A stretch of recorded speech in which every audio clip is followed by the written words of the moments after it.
En las anteriores clases de laboratorio habíamos visto cómo medir de manera directa cosas y también cómo hacer mediciones indirectas. Habíamos tenido en cuenta las incertidumbres del instrumento y habíamos hablado un poquito de cómo jugaba la apreciación de la persona que estaba midiendo, ¿no?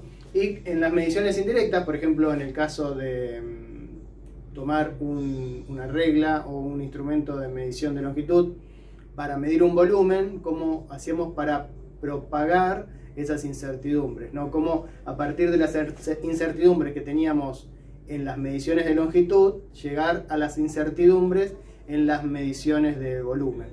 También habíamos visto cómo escribir informes de laboratorio y cómo presentar ese trabajo y esas conclusiones. Lo que vamos a ver hoy es qué pasa con otras ciertas magnitudes, ¿no? Porque, por ejemplo, nosotros habíamos visto cuando medíamos la longitud del cilindro con una regla, que podíamos tener determinadas dificultades, pero poníamos la regla, medíamos algo y bueno, si lo volvíamos a medir, llegábamos a la misma conclusión que antes.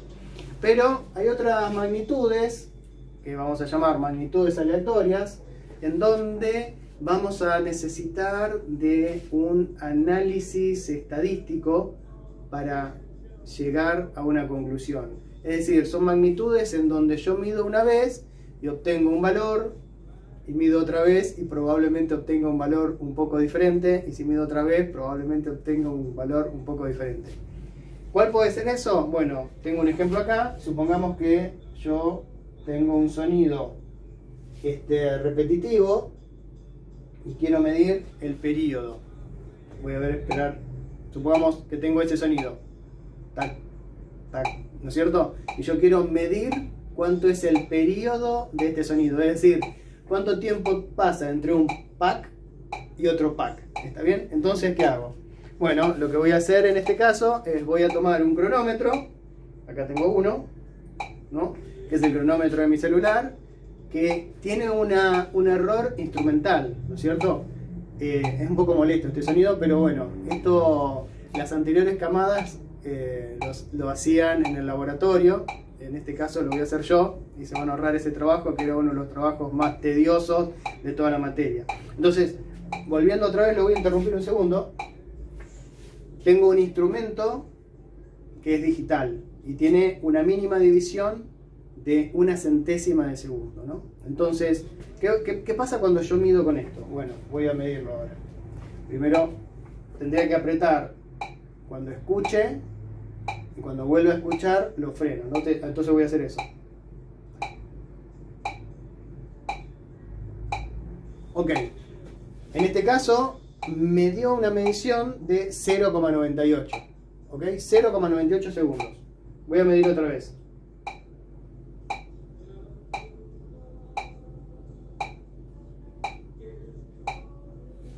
1,12 me dio en este caso. Entonces, primero me había dado 0,98 segundos y después 1,12 segundos. El error instrumental es 1/100ª de segundo. O sea que cada una de estas mediciones tiene una incertidumbre instrumental de 1/100ª de segundo. Pero vemos que la primera medición me dio 0,98, la segunda me dio 1,12 y si vuelvo a medir una tercera, seguramente me dio un valor cercano a esos dos, pero probablemente no el mismo. Entonces, lo que voy a tener es una dispersión de valores en donde para poder analizarlos voy a tener que hacer un análisis estadístico. Una vez que termine ese análisis estadístico, voy a obtener una incertidumbre estadística de mi medición, que se va a sumar a la incertidumbre del instrumento que yo ya tenía. Entonces voy a llegar a una incertidumbre total. Uso la letra delta mayúscula como incertidumbre en este caso. Entonces, ¿cuál va a ser la incertidumbre total de mi medición? Va a ser la raíz cuadrada de la incertidumbre instrumental al cuadrado más la incertidumbre estadística al cuadrado. La incertidumbre instrumental ya la conocemos, es 1/100ª de segundo. Y la incertidumbre estadística es de lo que nos vamos a ocupar cómo calcular en esta clase y probablemente en otra más.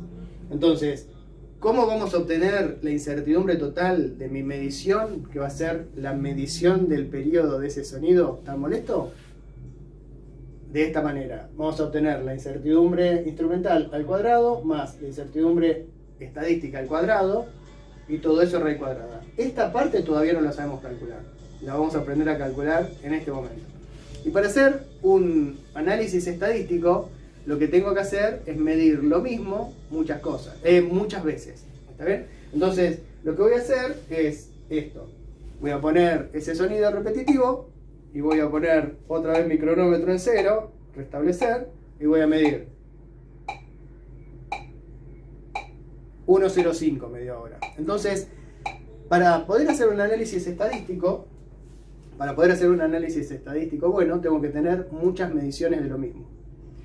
¿Cuántas mediciones les recomendábamos hacer a los alumnos en esta práctica? Y yo recomendaba hacer 100 mediciones.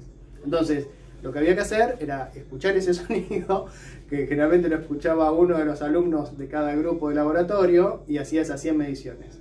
Entonces, los docentes generalmente usábamos ese tiempo para tomar una Coca-Cola o para salir un poco al pasillo y tomar aire. Pero bueno, como el karma existe, esta vez esas 100 mediciones las tuve que hacer yo. Las hice hace un rato, la verdad que me costó bastante, porque es algo muy tedioso y muy repetitivo. Entonces, así como hice una por una estas 3 mediciones, y me dio 0.98 creo, 1.12 y 1.05, cuando hice 100 mediciones, me dio estas 100 resultados. Hay algunos que se repiten, ¿no? Hay otros que se repiten más y hay otros que se repiten menos. Entonces, digo, bueno, ¿cómo hago para obtener el valor más representativo de todas estas mediciones? Probablemente a algunos les suene, y bueno, hace el promedio y obtenés el valor más representativo. Eso es lo que vamos a hacer. Pero ¿cómo obtener la incertidumbre estadística? ¿Está bien? Entonces lo que vamos a hacer es un tratamiento de estos datos a partir, en primer lugar, de una gráfica que se denomina histograma. ¿Qué es un histograma? Bueno, yo acá tengo 100 valores, ¿no? Que son tiempos en la unidad segundos. No le puse a cada uno segundo porque ya estaba bastante cansado, pero bueno, la primera medición me dio 1,13 segundos, la segunda 1,04, la tercera 1, la cuarta 1, después 1,11, y así llegué a la 100. ¿Cómo voy a agrupar estos datos? Bueno, primero voy a ubicar el menor valor, a identificar el menor valor e identificar el mayor valor. Eso, que parece ser muy complicado, no es tanto, porque ya vamos a ver que con una hoja de cálculo se puede hacer muy fácil. Cuando uno hace esto, lo que tiene que hacer es estos datos meterlos en una hoja de cálculo. En general, los alumnos tienen debilidad por Excel porque es la hoja de cálculo que más conocen, y se puede hacer en Excel. Es decir, voy agregando estos valores uno por uno en una tabla, en una columna de Excel, ¿no es cierto? Entonces, hay funciones, más adelante lo vamos a ver, para encontrar el máximo valor y el mínimo valor. ¿Está bien? En este caso, el máximo estaba más o menos en 0,94 segundos, el mínimo en 0,94 segundos y el máximo en 1,18 o más o menos por ahí. Para hacer un histograma, lo que vamos a dividir es ese valor máximo y mínimo en sectores, lo que se llama en clases. Entonces yo digo, desde 0,94 hasta 0,18, ¿cuántas divisiones me conviene hacer? Hay varios criterios para decir cuántas divisiones se pueden hacer, pero uno de los criterios es decir que las divisiones en las que se tiene que compartimentar este amplio rango es igual a la raíz cuadrada del número total de mediciones que se hizo. Por eso yo hice 100 mediciones, la raíz cuadrada de 100 es 10. Entonces, una manera era dividir esto desde 0,94 hasta 1,18 en 10.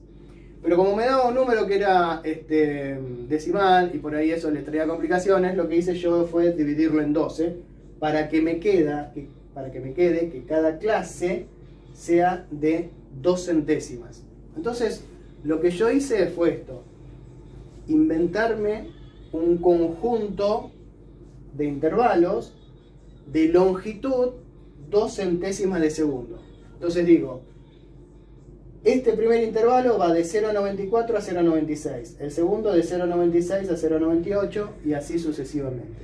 Entonces me hice como unos paquetitos que van de 2 centésimas de segundo en 2 centésimas de segundo. De 0,94 a 0,96, de 0,96 a 0,98, de 0,98 a 1. Y así sucesivamente.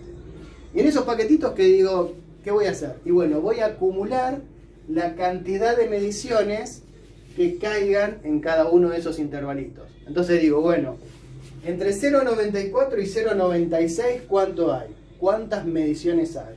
Bueno, a ver, bueno, acá está 0,95, iría a este paquetito.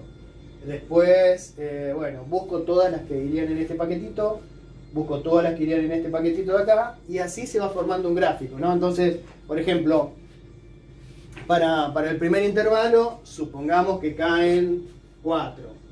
Para el segundo intervalo, supongamos que caen 6. Para el tercer intervalo, este marcador no anda. Para el tercer intervalo, supongamos que caían 3.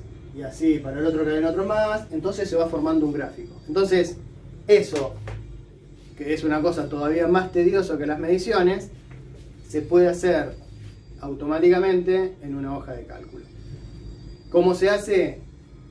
Hay dos opciones. Una es, yo les voy a mandar unas instrucciones paso a paso de cómo hacerlo, pero el problema con Excel es que hay muchas versiones, entonces no es lo mismo cómo hacer un histograma, este gráfico se llama histograma, un histograma con la versión de Excel de 2003 que con la de 2007 que con la de 2010. Entonces, lo más práctico es ir a Google y poner cómo hacer un histograma y poner Excel y la versión que tengan. De hecho,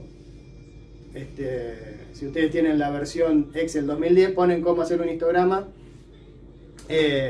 con la versión 2010 de Excel. Entonces, eso fue lo que hice, porque mi versión Excel es 2010 y espero que se vea bien. El histograma quedó así. Voy a ver si se ve bien. A ver si pudiera hacer esto. Ahí está. Lo voy a poner acá. Entonces, ese es el histograma que hice con los datos reales de mi medición. A ver, lo voy a torcer un poquito. Entonces vemos que lo que tenemos es una distribución de datos que se ubican alrededor de un valor central que está más o menos por acá, ¿no? Y todos los datos se distribuyen como formando una curva. Una curva que tiene más o menos esta forma que yo estoy dibujando acá. ¿Está bien? Entonces, esa curva que yo acabo de dibujar ahí es conocida como la curva, la campana de Gauss. Y cada vez que hay datos que se distribuyen de esta manera, se dicen que tienen una distribución normal. De alguna manera están obedeciendo o están siguiendo esta distribución normal y siguen una ecuación que es la llamada justamente ecuación de Gauss, a pesar de que Gauss no la hizo, pero bueno. Entonces, a partir de esta información que obtuvimos, que los datos tienen una distribución normal, vamos a hacer nuestro análisis estadístico para llegar a nuestra incertidumbre estadística. ¿Ok? Entonces, lo que vamos a hacer ahora es ver cómo, ya que estamos seguros que nuestros datos tienen una distribución normal, vamos a usar un procedimiento para encontrar la incertidumbre estadística, que vale siempre y cuando nuestros datos estén distribuidos de esta manera, que es una distribución normal. Entonces, voy a borrar los datos y vamos a ver cómo es que se hace ese análisis estadístico. Entonces, para seguir con el análisis de nuestros datos, ahora lo que vamos a hablar un poquito es de lo que era la distribución normal, la ecuación que da esa campana de Gauss, que tiene esta forma de acá. Es decir, esa función que nuestros datos representaban aproximadamente, tienen una función que es esta de acá, 1 sobre r cuadrada de 2pi, una letra griega a la que vamos a llamar desviación estándar, por la exponencial, es decir, e elevado a todo esto, que es x menos el valor medio, todo elevado al cuadrado, sobre 2 veces esa desviación estándar al cuadrado, que cuando está al cuadrado se lo llama varianza. ¿Está bien? Entonces, si yo grafico esto, ¿qué forma tengo? Bueno, tiene esta forma de acá, centrado en el valor medio. ¿Está bien? ¿Qué significa esta letrita griega a la que llamamos desviación estándar? Bueno, significa que si yo me ubico en el valor medio y me ubico desde el valor medio hasta el valor medio más la desviación estándar y desde el valor medio menos la desviación estándar, la cantidad de valores que caen en esta zona es igual al 68% de todos los valores. Por decirlo así, si esta curva completa tiene un área definida, el área que va en este rango es igual al 68% del área total. ¿Está bien? Pero claro, esta es una ecuación de valores continuos, como cuando graficamos x al cuadrado, o cuando graficamos una función lineal, o como graficamos cualquier función que se nos ocurra. Nosotros, en nuestros datos, no teníamos una función continua. De hecho, teníamos un histograma cuyo gráfico se parecía a esta campana. ¿Está bien? Entonces, ¿cómo hago para relacionar ese histograma con este gráfico de la distribución normal? Bueno, por empezar, hay una manera de calcular esta desviación estándar, o esta varianza si se quiere, cuando tengo una cantidad de puntos que no son continuos, que son discretos, ¿no? Porque nosotros teníamos 100 valores, no teníamos un continuo de valores, teníamos 100 valores discretos. Entonces, ¿cómo puedo hallar la varianza de esos valores discretos? Bueno, hay una ecuación que es esta que puse acá. Si yo quiero calcular la varianza, es decir, la desviación estándar al cuadrado, de ese conjunto finito de puntos, de ese conjunto discreto de puntos, lo que tengo que hacer es hacer la suma, la sumatoria, ¿no?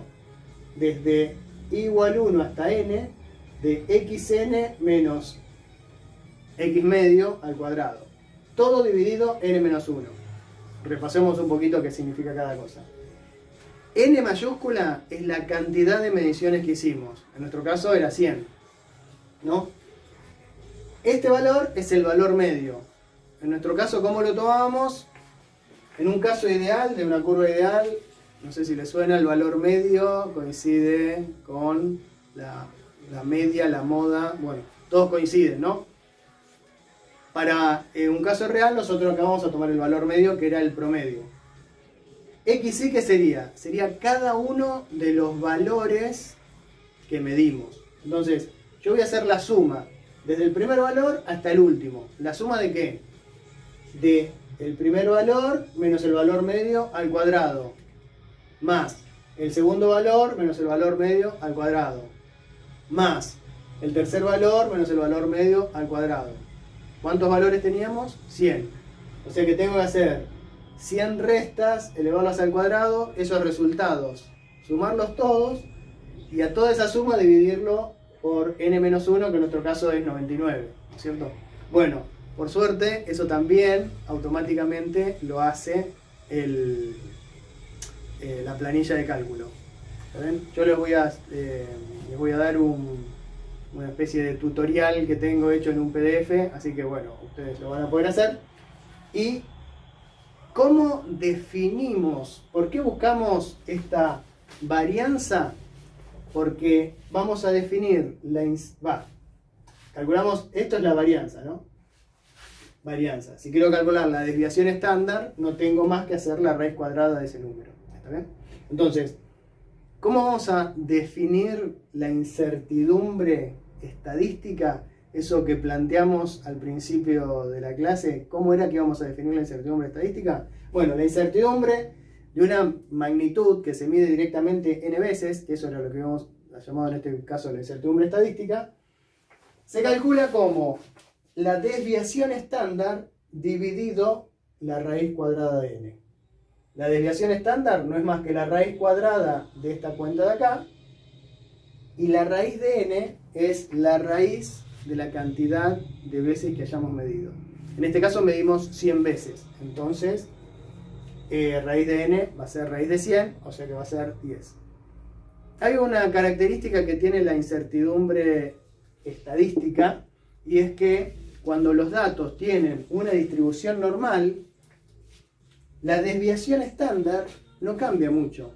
Es decir, si yo mido 100 veces, o mido 1000 veces, o mido 1.000.000 de veces, la curva a la que se va pareciendo mi histograma es aproximadamente la misma. Lo único que empiezan a tener más datos, pero la distribución es más o menos la misma.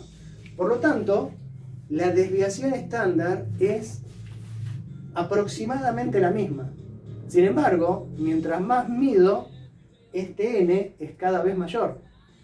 O sea, la desviación estándar se mantiene constante, pero el n, a medida que mido cada vez más veces, se hace más grande.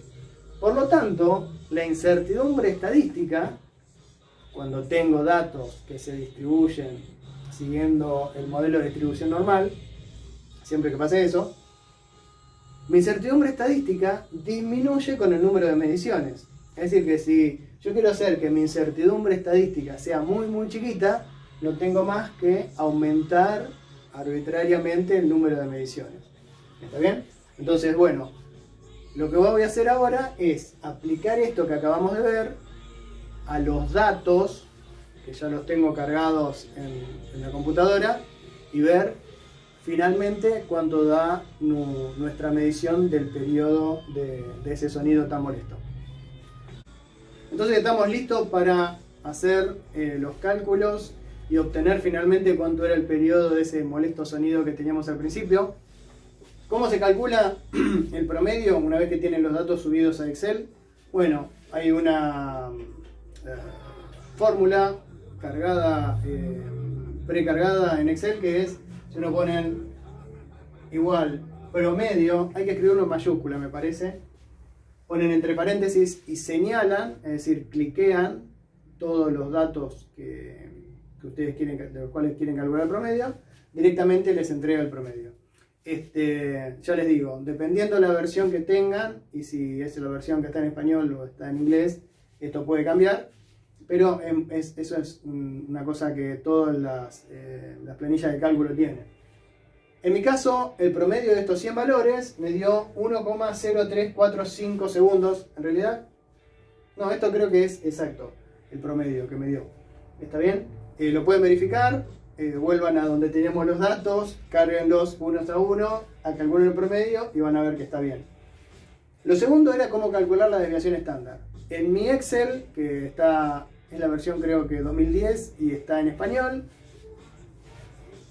hay una función precargada que si ustedes van a una de las cuadrículas, ponen igual desvesta, o sea, desviación estándar, ¿no? Desvesta, ponen entre paréntesis y otra vez señalan, cliquean todos los datos y ponen igual, les entrega la desviación estándar automáticamente.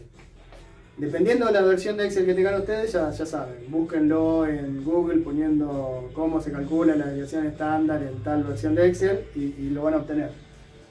En mi caso me dio 0,04732 y muchos más decimales que no los uso porque finalmente nosotros lo queremos para calcular una incertidumbre y no me van a hacer falta.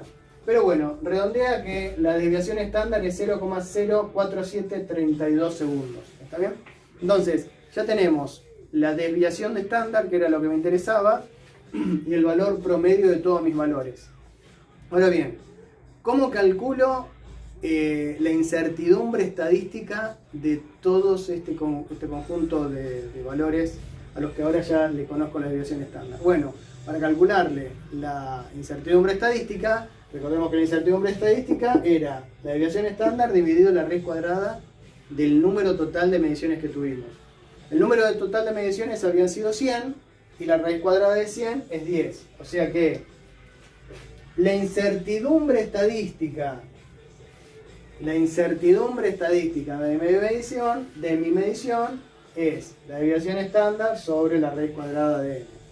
En este caso es 0,004732 segundos. Es decir, menos que media centésima, ¿no? Porque las centésimas están acá. Entonces, estos son 4 milésimas y algo de segundo, ¿no? 4,7 milésimas y algo de segundo.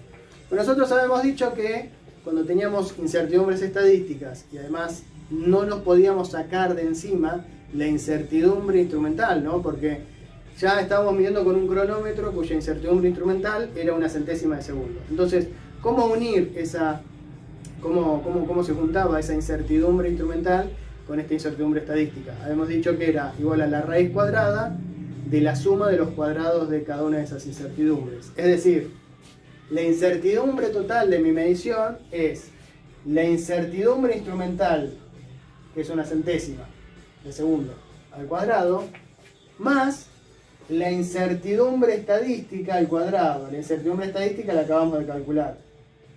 Esa suma, raíz cuadrada. ¿Está bien? Entonces, ¿cuánto me da esta cuenta? Esta cuenta me da 0,011 segundos. Entonces, me da... nosotros tenemos un problema porque nosotros tomamos un criterio para todo este curso, que es decir, que las incertidumbres siempre las vamos a calcular con una sola cifra significativa. Y que las incertidumbres nunca se redondean para abajo, siempre se redondean para arriba, porque yo tengo que ser lo más abarcativo que tenga con las incertidumbres. Entonces, este 0,011 segundo, expresado en una sola cifra significativa y redondeado para arriba, me queda 0,02 segundos. O sea que la incertidumbre de mi medición, la incertidumbre final, va a ser 0,02 segundos. Esto ya tiene incluido la incertidumbre del instrumento, la incertidumbre instrumental y la incertidumbre estadística. Es la incertidumbre total de mi medición. ¿Y el valor más representativo de mi medición cuál era? Y bueno, era 1,0345 segundos. ¿Está bien? Pero este valor tiene que estar expresado en el mismo orden que mi incertidumbre. La incertidumbre estaba en las centésimas de segundo. Entonces, lo tengo que cortar acá. 1,03. Redondeo para abajo o para arriba. Y lo que sigue es un 4. O sea que redondeo para abajo. O sea que el resultado final del periodo de ese sonido molesto que escuchábamos al principio, mi resultado final para el periodo es 1,03 más menos 0,02 segundos. ¿Está bien?